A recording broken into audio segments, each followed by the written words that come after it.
Kaiju number 8, episode 7.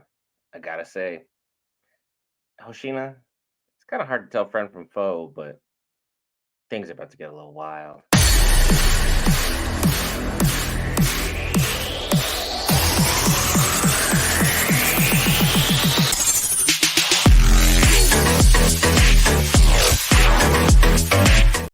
Alright, guys, Brent here back with Geek Variants. We cover all things Marvel, DC, Lord of the Rings, anime, gaming, Star Wars, and more. This time, Kaiju number 8. And I gotta say, this was a fantastic episode. I'm here filling in for Will.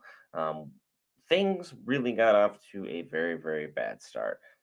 Kaiju number 9 is definitely making their appearance known loud and proud, very much so against the Japanese Defense Force.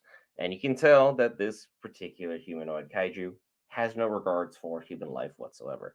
Everyone and everything is open to being experimented on. And more or less, it seems like all of these tests that are coming out and all these monsters and kaiju that have come forth, all of them are because Kaiju number 9 is just trying to work out a couple kinks, trying to experiment a couple things, and seeing how he can really, really grow this Kaiju army. Having him in the fold is definitely causing so many issues for the Defense Force. We saw how many people it took to neutralize this small force that was put together by Kaiju number 9, but at the same token, Kaiju number 9 is very, very cold, very calculated, and for all intents and purposes, was still looking for humanoid specimens to work on. And, well, our boy Reno proved himself to be someone that could be worth their time, which, hey, cool. You've caught the attention of a kaiju. It's very impressive. On the other hand, that's horrifying. Can you imagine what level of experimentation kaiju number 9 would have done on Reno at this moment in time? Iharu still struggling to go through so many moments. It was the worst 2v1 we've seen. Kaiju number 9 didn't take anything seriously from jump. We'll learn later on throughout the fight Kaiju number 9 was literally holding back, just trying to ensure that somebody would live, and that then they would be able to, at their will and at their discretion, take out anybody and anything that was standing within their way of stopping from getting to their goals. Do apologize for becoming a little incoherent. Got 2 hours of sleep. Switched in from My Hero Academia's live stream back in here. But then we followed it up with Kafka being the true hero that he truly is as Kaiju number 8. Without any qualm, any reservation, put himself directly into the line of fire, knowing that if things turn sideways, there's an entire platoon of the Japanese Defense Neutralization Force that is within arm's reach of Kaiju number 9 and himself. Doesn't even think, just acts, and then has probably one of the stronger openings we've seen from him in a long, long time. He just moves flawlessly, he moves strongly, he moves to neutralize immediately. He doesn't think, he just acts. And him and Kaiju number 9, at this moment in time, they're not as evenly matched as one would think.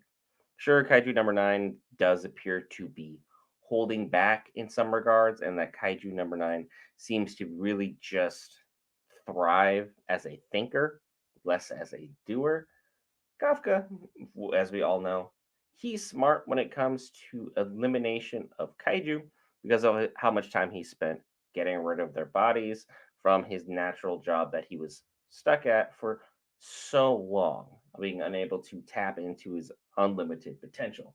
Now that he's actually able to have the physical force to get the job done, things have clearly changed for him, and we see that he was able to pack a heck of a wallop and beat up Kaiju number 9 pretty flawlessly for the most part until the Japanese Defense Force showed up to neutralize Kaiju, which, what they do, don't really fault them.